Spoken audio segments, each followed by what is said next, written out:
Buenos días, Dios te bendiga, mi amigo, mi hermano. Bienvenido a nuestro tiempo devocional. Hoy viernes 21 de agosto y estamos en la edición número 88 de nuestro tiempo devocional. Quiero pedirles disculpas por no haber estado conectado con ustedes ayer. Estábamos viajando a Tampa, fuimos a llevar a nuestro hermano Jorlen Díaz, un joven de nuestra iglesia, al seminario, ¿verdad? Al Instituto Bíblico Palabra de Vida, donde va a estar por un año pues preparándose, ¿verdad?, para servir en el ministerio. Así que le agradezco a todos sus oraciones.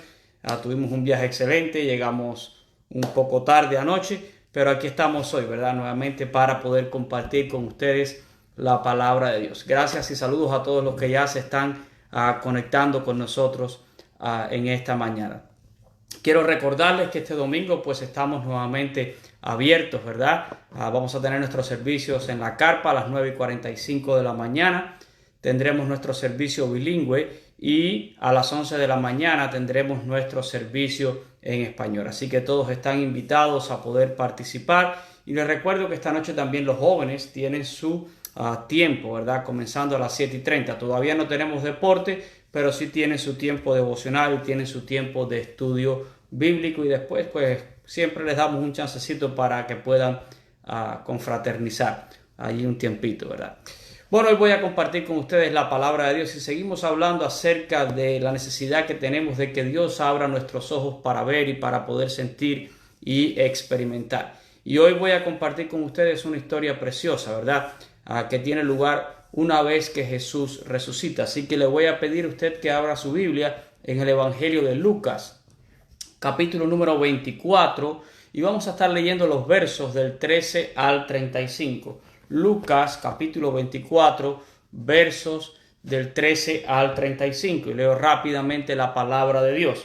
Dice: y he aquí, dos de ellos iban el mismo día a una aldea llamada Emaús, que estaba a 70 estadios de Jerusalén, e iban hablando entre sí de todas aquellas cosas que habían acontecido.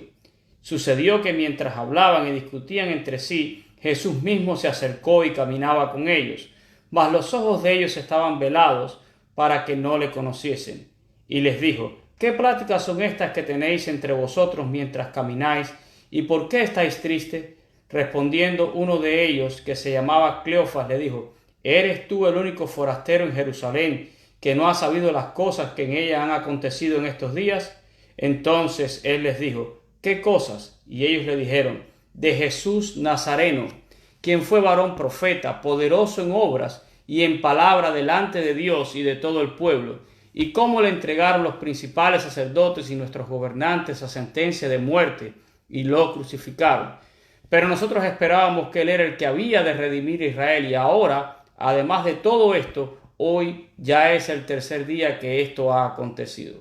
Aunque también nos han asombrado unas mujeres de entre nosotros, las que antes del día fueron al sepulcro, y como no hallaron su cuerpo, vinieron diciendo que también había visto visión de ángeles, quienes le dijeron que él vive. Y fueron algunos de los nuestros al sepulcro, y hallaron así como las mujeres habían dicho, pero a él no le vieron. Entonces él les dijo: oh insensatos y tardos de corazón para creer todo lo que los profetas han dicho. ¿No era necesario que el Cristo padeciese estas cosas y que entrara en su gloria? Y comenzando desde Moisés y siguiendo por todos los profetas, les declaraba en todas las escrituras lo que de él decía. Llegaron a la aldea a donde iban, e hizo como que iba más lejos, mas ellos le obligaron a quedarse, diciendo: quédate con nosotros, porque ya es tarde y el día ya ha declinado. Entró pues a quedarse con ellos. Y aconteció que, estando sentado con ellos a la mesa, tomó el pan y lo bendijo, lo partió y les dio. Entonces le fueron abiertos los ojos y le reconocieron, mas él se desapareció de su vista. Se decían el uno al otro: ¿no ardía nuestro corazón en nosotros mientras nos hablaba en el camino y cuando nos abría las escrituras? Y levantándose en la misma hora, volvieron a Jerusalén, y hallaron a los 11 reunidos y a los que estaban con ellos, que decían: ha resucitado el Señor verdaderamente y ha aparecido a Simón. Entonces ellos contaban las cosas que les habían acontecido en el camino y cómo le habían reconocido al partir el pan. Bien, es una lectura un poquito larga, pero necesaria en esta mañana. Saludos a todos los que ya nuevamente, ¿verdad?, se van conectando. Quiero que miremos rápidamente el contexto, ¿verdad?, de esta historia. Jesús había sido crucificado, ¿verdad? Y luego de una semana intensa allí en Jerusalén, de enfrentamiento con todos sus oponentes, ¿verdad? Incluso después de haber celebrado la Pascua allí en el aposento alto, Jesús muere crucificado allí en el Gólgota y es llevado a un sepulcro. Sus seguidores están consternados, ¿verdad? Especialmente sus discípulos. Ellos estaban desorientados y al tercer día, ¿verdad?, unas mujeres van al sepulcro, llevan especies aromáticas para de alguna manera ungir el cuerpo de Jesús, porque no lo habían podido hacer el día de su crucifixión, porque se avecinaba, ¿verdad?, el día del reposo. Y cuando llegan a la tumba encuentran la piedra rodada y aparecen allí dos ángeles que le dan las buenas nuevas de la resurrección de Jesús. Sin embargo, Lucas nos dice, ¿verdad?, que a ellos le parecía todo aquello una locura y no lo creían. Eso es lo que nos está diciendo Lucas, ¿verdad?, en este relato. Y dice allí en el mismo versículo 13 que ellos que dos de ellos, ¿verdad?, iban a una aldea llamada Emaús, una aldea que no estaba muy lejos de Jerusalén, aproximadamente, ¿verdad?, se nos dice que a unos 60 estadios, eso es aproximadamente unos 10 kilómetros de distancia. Y mientras ellos hacían ese recorrido, ¿verdad?, iban hablando, dice, entre sí de todas aquellas cosas que habían acontecido. ¿Se puede usted imaginar un poquito, verdad, esa charla entre estos dos discípulos, verdad? ¿Cómo hubiera sido? ¿Qué estarían diciendo? Y me imagino que era una conversación mezclada de recuerdos, de angustias, de las cosas que estaban pasando, lo que había sucedido antes, lo que estaba pasando ahora. Me imagino que habría también cierta incertidumbre en lo que iba a ser el futuro. Pero lo que nos dice Lucas es que mientras ellos iban hablando, dice que Jesús se acerca y comienza a caminar con ellos. Pero ojo con lo que dice Lucas allí, ¿verdad? Dice Lucas que los ojos de ellos estaban velados para que no le conociesen. Estaban velados. Y tenemos que notar aquí algo muy importante, ¿verdad? Lucas nos dice con estas palabras que era Jesús mismo el que estaba caminando.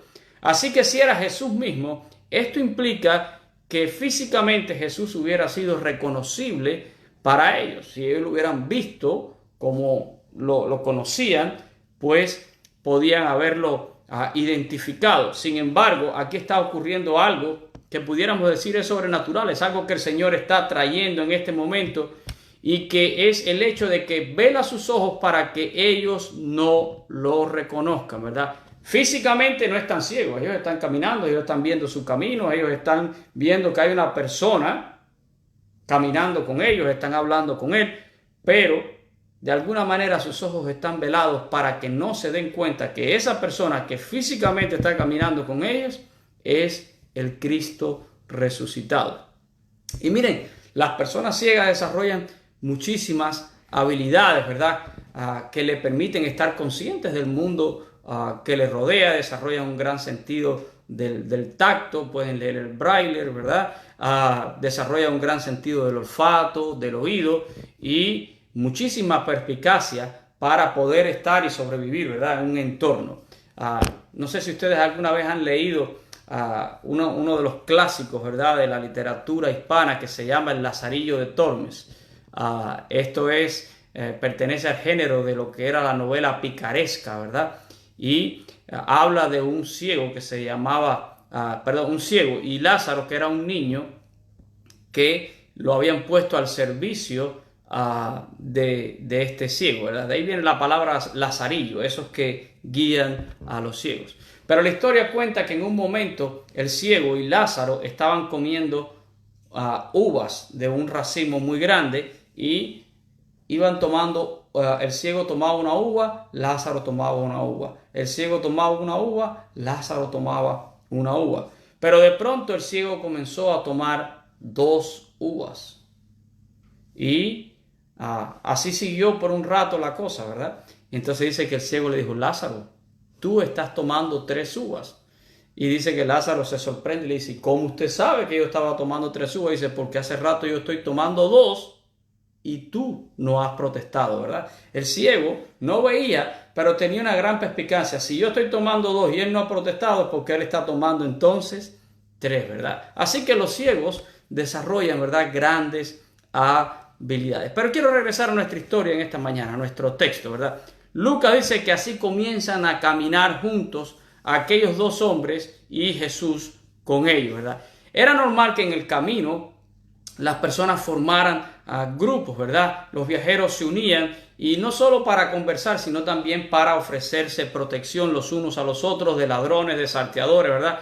Recordamos, por ejemplo, la parábola del buen samaritano, este hombre que fue asaltado y golpeado, ¿verdad? Así eran de peligrosos los caminos. Ellos caminaban imposibilitados de ver o de reconocer a Jesús, pero no habían perdido su vista física, ¿verdad? Y Jesús inicia un diálogo con ellos y comienza a interrogarlos acerca de la conversación que ellos traían previamente, ¿verdad? Jesús les dice, ¿verdad?, ¿qué prácticas son estas que traen ustedes y por qué están todos así tristes? Y me imagino que el rostro, ¿verdad?, la expresión de aquellos hombres mostraba o enseñaba de alguna manera todos los sucesos que habían ocurrido en Jerusalén, ¿verdad? Notemos, ¿verdad?, en sus palabras que ellos no podían de alguna manera ocultar lo que estaban viviendo. Miren allí en el versículo 19 dice, entonces él le dijo, ¿qué cosas? Verso 17. Jesús le dice, ¿qué prácticas son estas que tenéis con vosotros mientras camináis y por qué estáis así tristes, ¿verdad? Y vamos a mirar la respuesta que estos hombres comienzan a darle a Jesús. Dice en el verso 18, respondiendo uno de ellos que se llamaba Cleofas, le dijo, eres tú el único forastero, ¿verdad? El único que no eres de aquí, que no ha sabido las cosas que han pasado en Jerusalén en estos días. Eres el único que no has leído el periódico, ¿verdad? No has visto las noticias, no has chequeado el Facebook o las redes sociales, no te has enterado de lo que está pasando aquí en Jerusalén, ¿verdad? Y Jesús le dice, ¿qué cosas? Y ellos le dijeron, de Jesús Nazareno, que fue un varón profeta, poderoso en obra y palabra delante de Dios y de todo el pueblo. ¿Y cómo lo entregaron los principales, sacerdotes, nuestros gobernantes, ¿verdad? Y nuestros gobernantes a sentencia de muerte y le crucificaron. Esa era la noticia. Pero yo quiero que notemos con cuidado, ¿verdad?, algunos aspectos también que ellos comienzan a revelar. Porque en la respuesta de estos hombres hay tristeza, pesimismo, desánimo, decepción, ¿verdad?, asombro, incredulidad, necesidad de una evidencia tangible y también insensibilidad a la palabra de Dios. Y nosotros no somos diferentes a estos hombres. A veces cuando nosotros leemos estas historias, la tendencia muy dentro de cada uno de nosotros es decir, oye, pero esta gente de verdad que eran duros y cabezones, ¿verdad? Porque increíble que ellos no se hayan dado cuenta de que era el Señor. Pero tú y yo, hermano, a veces reconocemos a Dios actuando en nuestras vidas. A veces podemos ver la palabra de Dios y podemos experimentar y sentir. Porque muchas veces nuestra sensibilidad espiritual está bloqueada, está frisada, ¿verdad? Y también cuando tenemos que enfrentar las situaciones de la vida, nos llegan estas mismas cosas. Nos llega la tristeza, nos llega el pesimismo, el desánimo, la decepción, nos llega el asombro, la incredulidad, la necesidad de tener alguna evidencia tangible, ¿verdad?, de parte de Dios y una gran insensibilidad espiritual a nuestras vidas. Y quiero que lo veamos a la luz de estos hombres, ¿verdad? En primer lugar, en la vida de ellos había tristeza al no poder entender y no poder manejar las circunstancias. Miren lo que dice el verso 17. Hay tristeza, en primer lugar, por lo que ellos no pueden controlar, por lo que ha sucedido y que escapa, ¿verdad?, a todo control de ellos. Han, ¿verdad?, entregado en la cruz a Jesús. Y hay tristeza en su corazón. No puedo controlar, no puedo manejar las circunstancias. Pero cuando a veces suceden cosas que no podemos entender, cuando a veces suceden cosas que se van de nuestro control y no las podemos manejar, eso nos va llevando, ¿verdad? Es un escalón detrás del otro. Nos va llevando a cierto pesimismo y a cierto desánimo, ¿verdad? Vamos a leer las palabras de ellos allí a partir del verso 19 otra vez. Ellos dicen que le contestaron, ¿verdad? En el verso 19, cuando contesta Cleofas y le dice: ¿eres tú el único forastero, verdad, en Jerusalén que no ha sabido las cosas que en ella han acontecido en estos días? Y Jesús le pregunta: ¿qué cosas? Y ellos le dijeron: de Jesús Nazareno, varón profeta, poderoso en obra y en palabra delante de Dios y de todo el pueblo, y cómo le entregaron los principales sacerdotes y nuestros gobernantes sentencia de muerte y le crucificaron. Hay tristeza por eso. Decepción, ¿verdad? Cuando no sucede lo que nosotros creíamos que iba a suceder o deseábamos que sucediera. ¿Cuál era la aspiración que tenían los judíos en cuanto a Jesús? Bueno, pues este es el que nos viene a salvar, pero nos viene a salvar del imperio romano, nos viene a salvar del yugo de Roma, y eso lo vemos, ¿verdad? En la misma entrada triunfal, cuando aquella multitud gritaba, ¿verdad? Hosana, bendito el que viene en el nombre del Señor. La perspectiva que tiene del Mesías el pueblo es una perspectiva equivocada, aunque muchos tampoco están reconociendo, ¿verdad?, en Jesús el Mesías. Pero si viene alguien que nos va a poder salvar del dominio romano, gloria a Dios, ¿verdad? Y cuando nos damos cuenta que las cosas no son como nosotros creíamos o como nosotros deseábamos, entonces viene la decepción en nuestras vidas. Vamos a leer allí el versículo 21, ¿verdad? Dice, pero nosotros esperábamos, ¿verdad? Nosotros esperábamos que Él era el que había de redimir a Israel. Y ahora, además de todo esto, hoy ya es el tercer día que esto ha acontecido. Estoy pesimista. Lo mataron, ¿verdad? Estoy desanimado y estoy decepcionado, ¿verdad? Nosotros esperábamos que Él era el que había de redimir a Israel. ¿Pero de qué? Del imperio romano, ¿verdad? De hecho, Jesús había venido para redimir, pero para redimir al pecador de su pecado, ¿verdad? No para redimir a Israel del yugo romano. Las cosas no eran como ellos pensaban, las cosas no sucedieron como ellos querían, y para colmo, ¿verdad?, están diciendo, y ya han pasado 3 días de todas estas cosas, ya pasó, se acabó, ¿verdad? Luego hablan con asombro e incredulidad, versículos 22 y 23, dice, aunque, ¿verdad?, aunque también nos ha asombrado unas mujeres de entre nosotros, las que antes del día fueron al sepulcro y como no hallaron su cuerpo, vinieron diciendo que también habían visto visión de ángeles, quienes le dijeron que Él vive. Ahora, a esta otra noticia, ¿verdad? Y fíjense que ellos están informando en el camino a Jesús de los acontecimientos. A Jesús lo mataron, lo crucificaron. Nosotros pensábamos que Él era el que venía a redimir a Israel, pero imagínate ya, no hay nada que hacer. Han pasado 3 días y ahora hablan con asombro, con incredulidad, ¿verdad? Ante el testimonio de aquellas mujeres que fueron el primer día de la semana y encontraron la piedra rodada y la tumba vacía, y encima tuvieron una visión de ángeles que le dijeron: ¿por qué buscan entre los muertos al que vive? No está aquí, ha resucitado, ¿verdad? Y va delante de ustedes a Galilea, como les dijo.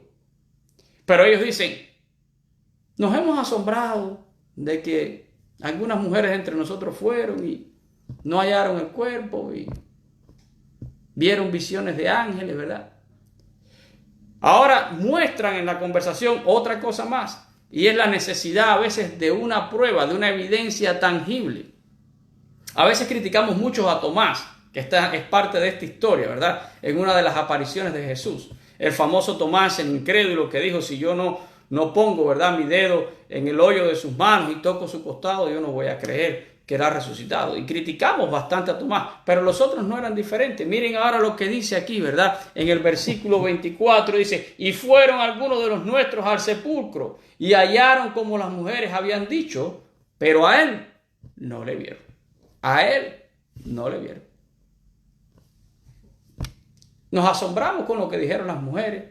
Mandamos gente allá a comprobar, ¿verdad? Fueron algunos de los nuestros allí. Y todos sabemos que 2 discípulos fueron corriendo hasta el sepulcro, ¿verdad? Y sí, hallaron como las mujeres habían dicho. La tumba estaba abierta, la piedra había sido rodada, el cuerpo no está.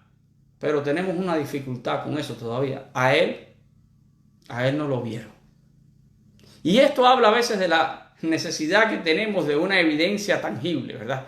Oh, qué bueno hubiera sido ver al Señor verdaderamente resucitado, ¿verdad?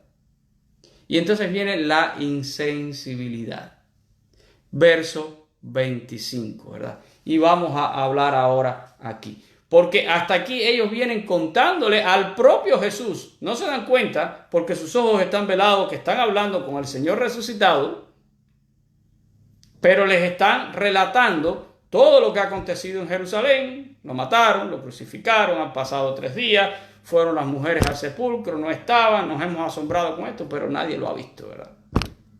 Y miren lo que le dice el propio Señor. Versículo 25 dice, entonces Él les dijo, oh insensatos y tardos de corazón, ¿para qué? Para creer, dice, todo lo que los profetas han dicho. Insensatos, tardos de corazón para creer, ¿verdad? A veces nosotros dudamos, a veces nosotros no estamos confiando en lo que Dios nos ha dicho. Viene la duda, ¿verdad? Ellos tienen al Cristo delante de ellos, al Cristo resucitado. Claro, sus ojos están velados, pero no están espiritualmente tampoco reconociendo ni percibiendo al Señor. Y el Señor les está reclamando, no era lo que decían las escrituras de Él, que tenía que morir, que iba a resucitar al 3er día. Ustedes son tardos para creer, insensibles de corazón, ¿verdad? Le sigue hablando el Señor, verso 26, no era necesario que el Cristo padeciera estas cosas y que entrara en su gloria. Y dice que comenzando de Moisés y siguiendo por todos los profetas le declaraba en toda la escritura lo que de él se decía. Desde Moisés hasta los profetas. Todo, ¿verdad? Por toda la escritura el Señor los llevó. Por el ABC, mira esto. Les declaró todo lo que la escritura decía acerca del Mesías. Y todavía estos hombres no estaban reaccionarios, ¿verdad? No estaban reaccionando. La historia dice que llegaron a una aldea y Jesús hizo como que iba a seguir y ellos le invitaron a que se quedara, ¿verdad? Porque ya era tarde. Como buenos judíos eran hospitalarios y cordiales con su prójimo. Y el relato, ¿verdad?, es interesante porque nos dice que cuando se sientan a la mesa, Jesús hace algo que había hecho previamente con sus discípulos, ¿verdad? Jesús tomó el pan, dice, lo bendijo y lo partió y les dio. Y este es el gran momento, ¿verdad? Este es el momento de la reacción en esta historia. Es el clímax, pudiéramos decir, ¿verdad? De la historia. Es como dicen la gente de Yabú, esto no lo he visto antes, ¿verdad? Lucas dice que en ese momento, si vamos al texto, dice, le fueron abiertos los ojos y lo reconocieron, ¿verdad? Miren allí, verso 31 dice, entonces le fueron abiertos los ojos y le reconocieron, mas él se desapareció de su vista, ¿verdad? Un momento glorioso. Físicamente no lo veían antes porque estaban velados, pero cuando Jesús parte el pan, Dios quita ese velo y ellos pueden reconocer al Cristo resucitado. Abre sus ojos entonces en un sentido espiritual. Dice la Biblia que fueron abiertos sus ojos. Ellos les reconocen. Y qué curioso, porque en el momento que son abiertos sus ojos espirituales, dice Lucas que entonces Jesús desaparece de su vista físicamente, ¿verdad? Así termina el verso 31, dice, mas él se desapareció de su vista, ¿verdad? Y entonces Dice que comienzan a cuestionarse estos dos discípulos el uno al otro. ¿No ardía nuestro corazón en nosotros mientras nos hablaba en el camino y mientras nos abría la Escritura? No ardía, es como decir, estábamos muertos, insensibles completamente. Era el Señor hablándonos, era el Señor declarándonos todo lo que dice la Escritura y era como que nosotros no reaccionábamos. Ellos están reclamando ahora en este momento qué estaba pasando con nosotros. No pudimos reconocer al Señor. No lo pudimos reconocer, ¿verdad? Y el versículo 32 narra esta frustración, ¿verdad? Esta frustración que ellos sintieron. Pero la pregunta es para cada uno de nosotros también, hermano. ¿Podemos nosotros percibir al Señor cuando el Señor nos habla en el camino de nuestra vida? ¿Podemos percibir al Señor a través de las Escrituras cuando son abiertas delante de nosotros? ¿Podemos nosotros percibir? Muchas veces, ¿verdad? Estamos como estos discípulos. Dios está con nosotros. Está caminando con nosotros. Pero a veces nuestros ojos están velados. Físicamente usted ve, pero espiritualmente a veces estamos ciegos. No estamos viendo, no estamos percibiendo, no podemos discernir, no sentimos la presencia de Dios en nuestras vidas. Mucha gente se cuestiona eso. Señor, ¿dónde tú estás? Dios está ahí. Y cuando alguien abre la Biblia, cuando usted escucha un pastor, cuando usted escucha un maestro de escuela dominical, por medio de las Escrituras, Dios no está hablando a tu vida. A veces tenemos nuestra sensibilidad como la de estos discípulos, ¿verdad? Las circunstancias de la vida, las cosas que no podemos manejar, nos traen tristeza, nos traen pesimismo, nos traen desánimo, nos sentimos a veces decepcionados, ¿verdad? A veces reaccionamos asombrados, incredulidad. A veces necesitamos que Dios nos dé prueba y le estamos pidiendo a Dios que nos dé pruebas tangibles de su amor por nosotros. A veces estamos como Tomás diciéndole, Señor, si no haces esto no voy a creer. Cada rato yo me encuentro a alguien preguntándome, pastor, ¿es correcto que le pongamos un vellón al Señor? Como en la historia de Gedeón, ¿verdad? Gedeón fue un hombre que aunque Dios trató con él y Dios tuvo mucha paciencia con Gedeón y estuvo dispuesto a contestarle en cada uno de aquellos vellones que él puso, ¿verdad? El seco para que estuviera mojado y el mojado para que estuviera seco. Dios estuvo dispuesto a confirmarlo, pero eso no quiere decir que Dios va a estar dispuesto siempre a estar dándonos a nosotros confirmación tras confirmación de que Él está ahí, de que Él es real, de que Él te ama. Dios espera que tú lo puedas percibir en todo lo que tú haces en tu vida y en todo lo que Él está haciendo en tu vida. Dios espera que tú lo percibas por medio de las Escrituras. Dios espera que tú estés creyéndole a Él y no que constantemente estés pidiéndole pruebas de que Él está ahí, de que Él te ama, de que Él te quiere bendecir, de que Él tiene un propósito con tu vida. Yo creo que estamos llamados a creer, a percibir y a sentir a Dios. De verdad, teníamos que hacernos cada rato esta misma pregunta que se hacen estos discípulos. Oye, ¿no ardía nuestro corazón en cada uno de nosotros? ¿No arde a veces nuestro corazón para percibir? Y mira, yo no sé qué situación tú puedas estar pasando en este día, mi hermano. Cualquier persona que me esté escuchando en cualquier lugar, cualquier iglesia, cualquier cosa, cualquier situación, ¿verdad? Créeme algo, Dios está presente. Dios conoce tu situación. Dios está obrando. Dios está haciendo algo. Muchas veces eres tú el que no lo ves. Muchas veces eres tú el que no lo percibes o el que no lo quieres ver. O el que no lo quieres percibir porque sencillamente no quieres tomar el rumbo que Dios está marcando en una situación. Tú prefieres tu propia decisión, tú prefieres tu propio camino. Y por eso trato de ignorar lo que Dios está diciendo. Pero no puedes culpar a Dios por eso. Espero, mi hermano, que en esta mañana tu corazón arda. Y que tú puedas decirle al Señor, abre mis ojos también, ¿verdad? Para que arda mi corazón, para yo poder verte, para yo poder percibirte, ¿verdad? ¿Recuerdan ese famoso coro?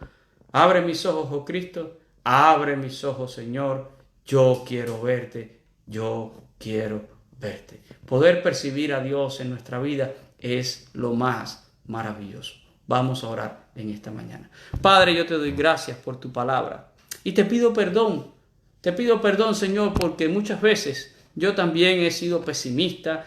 Muchas veces, Señor, yo he estado en desánimo. Muchas veces me he sentido decepcionado. Muchas veces, Señor, he actuado en asombro e incredulidad. Muchas veces, Señor, quizás te he pedido también una prueba a ti de tu amor y de tu fidelidad, de que tú eres real en mi vida, de que tú me amas, de que tú quieres lo mejor para mí. Pero, Señor, el equivocado soy yo. Tú estás ahí, Señor. Tú caminas a mi lado. En este viaje que es mi vida, Señor, tú estás caminando conmigo y yo estoy llamado a caminar contigo, Señor, a percibirte en esta jornada. Señor, permite que cuando tu palabra sea abierta delante de mis ojos, delante de mis oídos, Señor, yo te pueda ver, yo te pueda percibir por medio de la Escritura. Yo pueda percibir todo lo que tú estás obrando alrededor de mí.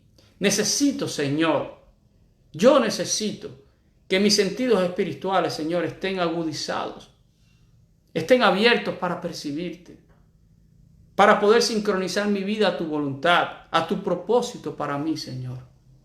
Padre, ayúdame a andar por fe en este mundo y no por vista.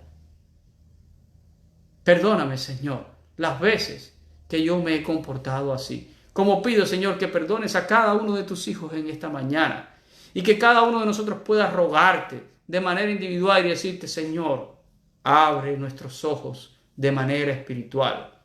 Señor, abre esa sensibilidad, amplía esa sensibilidad espiritual en nuestras vidas para percibirte, Señor, para entender que arda nuestro corazón, Señor, en cada uno de nosotros. Bendice, Señor, en esta mañana a cada uno de tus hijos. Bendice a todos mis hermanos. Bendice al necesitado, al enfermo. Provee, sana, Señor. Obra salvación. Recordamos a toda persona, Señor, en este día. Y yo sé, Señor, que tú estás obrando en la vida de todos ellos, en la vida de cada uno de tus hijos. Por eso te ruego, Señor, que cada uno de ellos también pueda percibirte a ti y pueda aferrarse a ti. Tú eres el único que nos saca victorioso, Señor. Tú eres el único que llevas nuestra vida adelante. Confiamos en ti, oh Jesús. Bendice a cada uno de mis hermanos en esta mañana. Te lo ruego en el nombre precioso de nuestro Salvador, Cristo Jesús. Amén y amén. Gracias, mis hermanos. Gracias a todas las personas que gentilmente, ¿verdad?, pospusieron esta reunión para hoy, porque yo ayer estaba ocupado. Gracias por estar y dedicarnos este tiempo para juntos escudriñar la palabra de Dios. Si eres de acá, de Miami, si eres de parte de nuestra iglesia, espero verte este domingo, ¿verdad?, en alguno de los servicios. Si estás lejos, pues nos reuniremos nuevamente, ¿verdad?, en las redes sociales. Puedes ver nuestro servicio también a través de las redes. Y si no, estaremos de vuelta el próximo martes con otro tiempo devocional. Que la paz de Jesucristo, mi hermano, pueda estar en tu vida, en tu corazón, en tu familia. Dios te bendiga. Amén.